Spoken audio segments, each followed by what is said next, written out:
L'autoroute serpente jusqu'à l'extrême bord de la colline abrupte. Par la fenêtre de la voiture, les deux assassins peuvent voir le fond bleu du port, entouré de falaises, où la petite cité méditerranéenne blanchie à la chaux, avec ses toits d'ardoise s'étend comme un Saint-Honoré émietté. Ils peuvent distinguer les petits bateaux de pêche amarrés dans l'eau couleur pierre ponce et les gens qui, semblables à des fourmis, vont et viennent sur les quais et sur les places. Khatov, l'homme qui a tiré le coup de feu mortel sur le diplomate en visite, tapote nerveusement le tableau de bord et quand il prend la parole, ses yeux et sa voix trahissent sa colère. « Bon, ils ne sont pas encore à nos trousses. Continuons !» Vologin, qui est entré dans les services secrets depuis un certain temps déjà, grogne et embraye. Son aspect physique, courtois et basané, correspond exactement à son humeur et à son tempérament. « Ils feront bien de ne pas se mettre à nos trousses. Je leur réserve quelque chose. » Khatov le regarde, exaspéré par ce ton de bravade. « Boucle-la, veux-tu? Bien sûr qu'ils vont nous poursuivre. Ils téléphoneront et la police se mettra en branle, et l'armée aussi, probablement. » Vologin conduit en se bagarrant avec le volant au lieu de le manœuvrer. Il évite de peu un jeune garçon qui tire un bœuf attelé sur le bas-côté de la route. Le garçon lui crie des injures et Vologin les lui rend, tout en appuyant sur l'accélérateur. « Cesse de te plaindre, dit-il à Khatov. J'ai roulé les autorités pendant 24 ans. Nous serons à la villa d'ici 1 heure. Si nous évitons les barrages. Quand on s'occupera d'installer les barrages, nous serons attablés au 21 dans la villa et je serai en train de te gagner ton argent. » Il rase une Mercedes venant en sens inverse et la force presque à quitter la route. Un coup de klaxon indigné se fait entendre. « Dourak !» grommelle Vologin. « Mais nous avons 2 heures d'avance sur l'horaire, dit Khatov d'un ton inquiet. Le yacht n'arrivera qu'à 4 heures. Vologin regarde devant lui et évite de peu une ornière en faisant grincer les pneus.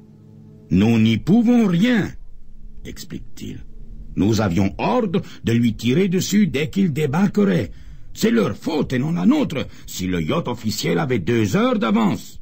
Oui, mais c'est nous qui pâtirons. » Un vieillard qui marche sur le bord de la route manque d'être écrasé. Vologin ne lui accorde pas un regard. « Pourquoi faut-il toujours que tu te fasses de la bile? Pourquoi ?»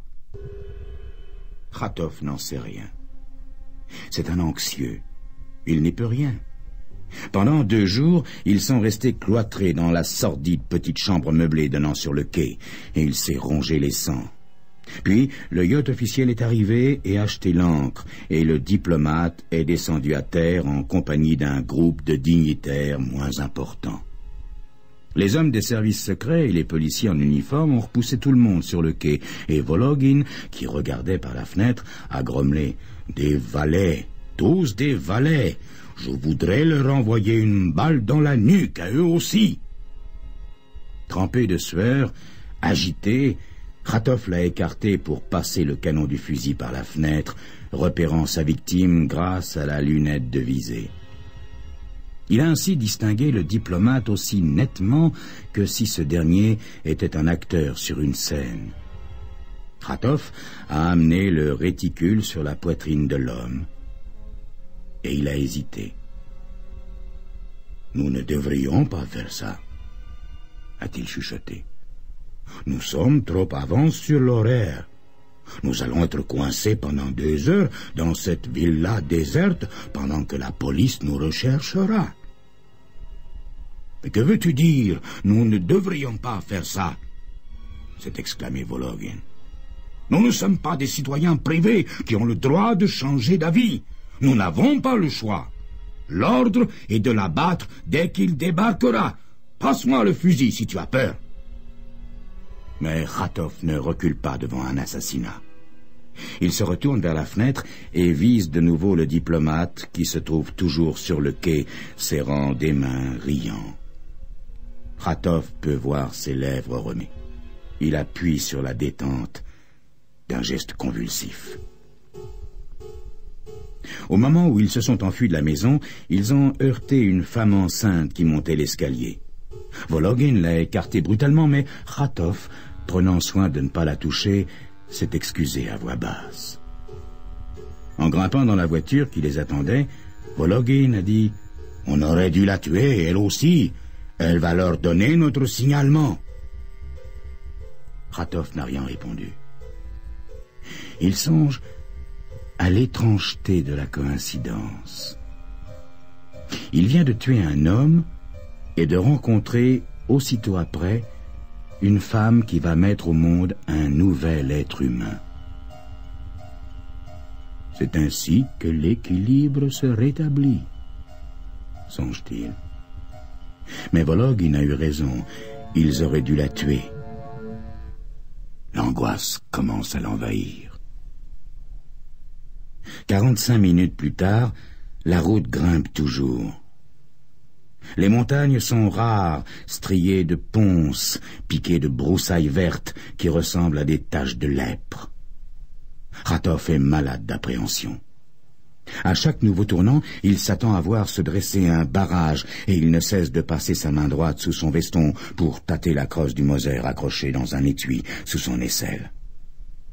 Vologin agrippe son volant comme s'il s'agissait de la gorge d'un ennemi, mais il jette un coup d'œil à Khatov et sourit en voyant son expression crispée. « Tu vois, je te l'avais dit, pas de pépin, nous arriverons à la villa dans un quart d'heure environ. » À ce moment précis, le pneu arrière gauche fait bang et une embardée déporte la voiture vers le bord de la falaise. Tandis que Vologin se bat avec son volant, Khatov hurle « Lâche le frein !» La voiture s'arrête avec un soubresaut et Khatov lève une main tremblante pour s'essuyer la bouche. Avoir été forcé de tuer le diplomate avant l'heure prévue constitue le premier contretemps. Puis, il y a eu cette rencontre avec la femme enceinte qu'ils n'ont pas tuée. Et à présent, un pneu crève. Que va-t-il nous arriver encore? Se demande Khatov. Il va y avoir autre chose. Je le sens. Vologin jure grossièrement et passe la tête par la fenêtre pour regarder le pneu défunt. Le croirais-tu, Khatov? C'est la première fois que j'ai une crevaison depuis la guerre. Khatov jette sur les montagnes un regard de froid désespoir. Un chemin verdoyant s'ouvre à sa droite. Il l'examine songeusement en se passant la langue sur les lèvres. Vologin se détourne de la fenêtre. « Eh bien, ça n'a pas d'importance, » affirme-t-il. « De toute façon, nous sommes en avance. 10 minutes pour changer le pneu ne feront guère de différence. On peut dresser un barrage en 10 minutes aussi, et ça fera une différence. Attends que nous arrivions au barrage pour t'inquiéter, Khatov, veux-tu? Donne-moi plutôt un coup de main. » Mais Khatov est un homme prudent. Il en a assez. Il ouvre la portière et descend. « Il cherche 2 hommes dans une voiture, » explique-t-il. « Peut-être pourras-tu leur échapper tout seul. Moi, je file à travers les champs. »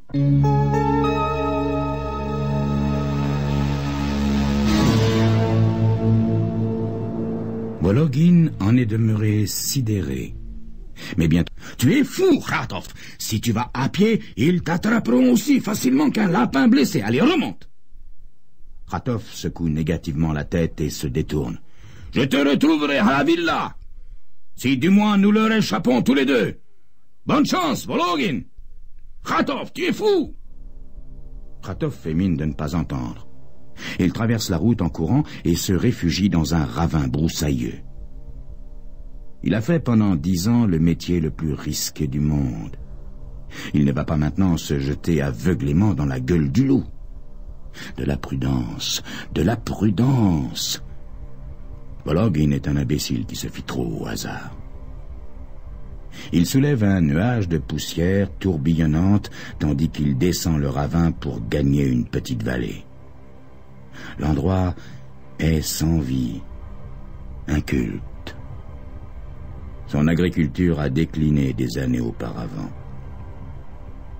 Khatov traverse rapidement un échiquier désert qui a jadis produit des olives, du raisin et du blé. Les cabanes abandonnées par les paysans ne sont plus que des ruines aux toits croulants, envahies par les bardanes, tachées de rouille. L'endroit convient parfaitement à Khatov. Il veut avant tout éviter qu'on ne l'observe. Il quitte la vallée silencieuse et se met à escalader les collines dénudées. Le soleil brumeux brûle comme un fer chauffé à blanc, et tout n'est que poussière et que schiste glissant. Khatov s'arrête pour reprendre haleine et consulte sa montre. 3 heures. Le temps presse. Il faut atteindre la villa déserte à 4 heures. Il sait par expérience que les occupants du yacht n'attendront pas. Il jure sourdement et reprend son escalade. Il songe qu'on l'exploite, qu'on ne le paie pas suffisamment pour faire un métier qu'il voudrait bien n'avoir jamais entrepris. Il aurait dû trouver une profession offrant une certaine sécurité. Il arrive dans une plaine broussailleuse et se trouve en face d'une grande ruine croulante qui a été un palais bien avant la naissance du Christ. Mais l'histoire, sauf celle de l'organisation pour laquelle il travaille, n'intéresse pas Khatov. Il voit qu'une route court en bas des ruines et, pour gagner du temps, il décide de passer par l'ancien palais. Il traverse une cour défoncée, monte un large escalier et arrive sous une arche. Il longe à l'aveuglette des couloirs silencieux, entre dans un appartement royal, voit des baignoires effondrées, des salles aux murs lépreux, entourées d'énormes piliers noirs. Soudain, il se sent perdu. Il fronce les sourcils et considère les couloirs tortueux et les salles innombrables. Il se trouve dans un labyrinthe. « C'est trop bête, » se dit-il. « Reviens sur tes pas. Tourne à droite. Non, non, tu n'es pas passé par là. Bon, alors tourne à gauche. »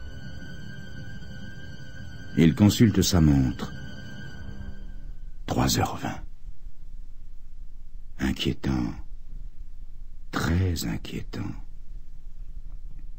Il se met à marcher rapidement. Au bout de 3 minutes, il arrive dans une salle à piliers noirs. Il est de retour à son point de départ. Khatov contemple désespérément les murs couverts de lichens et songe, avec une ironie amère, qu'il est l'homme qui prétend ne jamais tomber dans un piège. Un bruit incongru brise soudain le silence poussiéreux des ruines 4 fois millénaires. Khatov tressaille, tourne la tête et reconnaît le son. Un grincement de frein sur la route. Il entend le claquement assourdi d'une portière d'auto et se met à crier. Une voix, relativement proche, répond « Où êtes-vous ? Ici, je ne trouve plus la sortie. Continuez à appeler. » Khatov marche en direction de la voix, la main droite passée sous son veston et posée sur la crosse du Moser. L'étranger a une voiture, ce dont Khatov a justement besoin. Il tourne un coin et manque se heurter à un policier en uniforme. Pendant un bref instant, les 2 hommes ressemblent à 2 statues oubliées parmi les ruines. Puis le policier demande « Qui êtes-vous? Que faites-vous ici ?»« Je suis touriste. Je suis égaré. »« Comment êtes-vous arrivé jusqu'ici? Je n'ai vu aucune voiture sur la route. » Khatov avale sa salive et parvient à esquisser un sourire. « J'ai fait autostop depuis le village. J'habite là. »« Quel village? Vous voulez dire Vikeros ?» Khatov saisit la perche. « Oui, Vikeros !» Négligemment, le policier pose une main sur l'étui de son revolver. « J'aimerais bien voir vos papiers, monsieur. Vikeros est abandonné depuis 1942. » Khatov, sans cesser de sourire, incline la tête. « Je les ai ici même, monsieur. » L'explosion du Moser déclenche un tonnerre d'échos fugitifs. Le policier tombe à la renverse, comme s'il avait été frappé par le souffle d'une grenade. Il est mort lorsqu'il heurte les dalles antiques. Seules, ses mains continuent à s'agiter, comme si elles cherchaient quelque chose. L'homme en uniforme qui quitte les ruines et coupe à travers les hautes herbes pour gagner la voiture de police arrêtée sur le chemin de terre avance avec un sourire sinistre. Sa montre indique 3h45. Il a 15 minutes pour parvenir à la villa déserte. Tout le temps voulu. Il ouvre la portière du véhicule et s'arrête pour ajuster la casquette du policier sur sa tête. Il vérifie son aspect dans le rétroviseur. Satisfaisant. Très satisfaisant. Il ne peut s'empêcher de sourire tout en mettant le moteur en marche.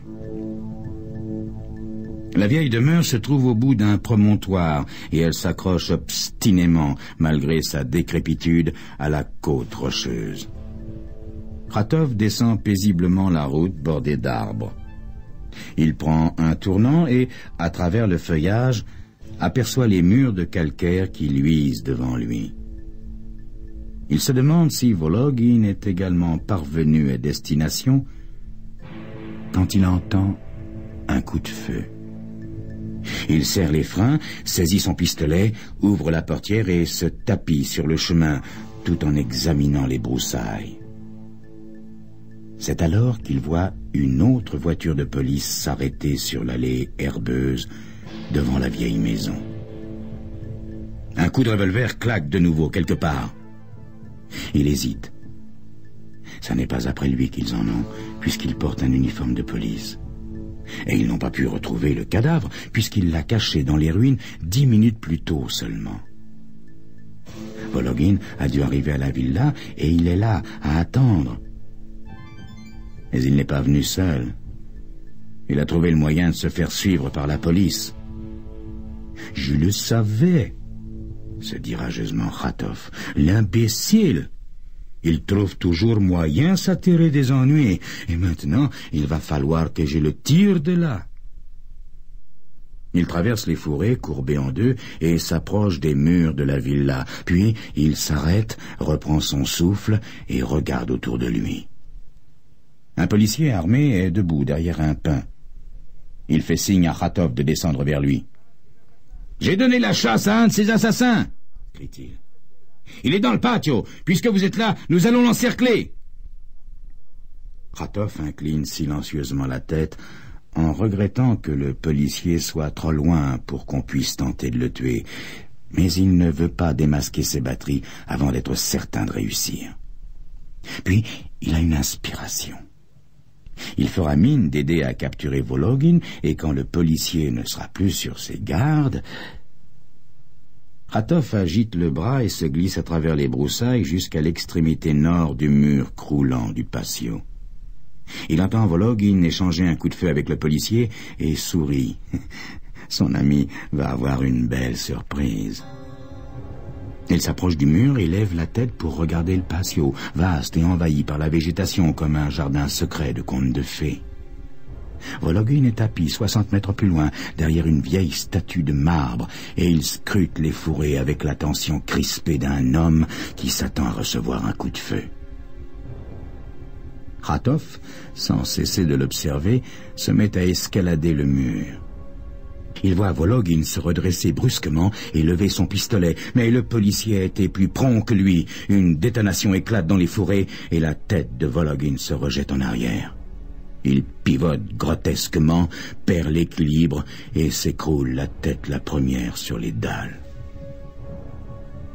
Khatov ne peut en croire ses yeux. Juste au moment où tout allait s'arranger. Mais Vologin a toujours aimé jouer du revolver. Néanmoins, les jeux ne sont pas encore faits. Peut-être Vologin n'est-il pas mort. L'essentiel, c'est de s'approcher du policier pendant qu'il ne se méfie pas et de l'abattre. Khatov se fraye rapidement un chemin à travers la végétation luxuriante.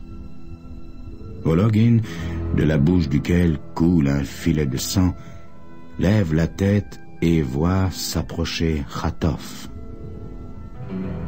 Il va mourir comme il a vécu, haineusement. Khatov n'a même pas le temps de l'appeler. La balle de Vologine l'atteint en pleine poitrine. Il s'écroule, tente de se relever, de prévenir son ami. Mais ses bras deviennent de plomb. Et la seule chose qui sort de sa bouche est un liquide chaud et salé.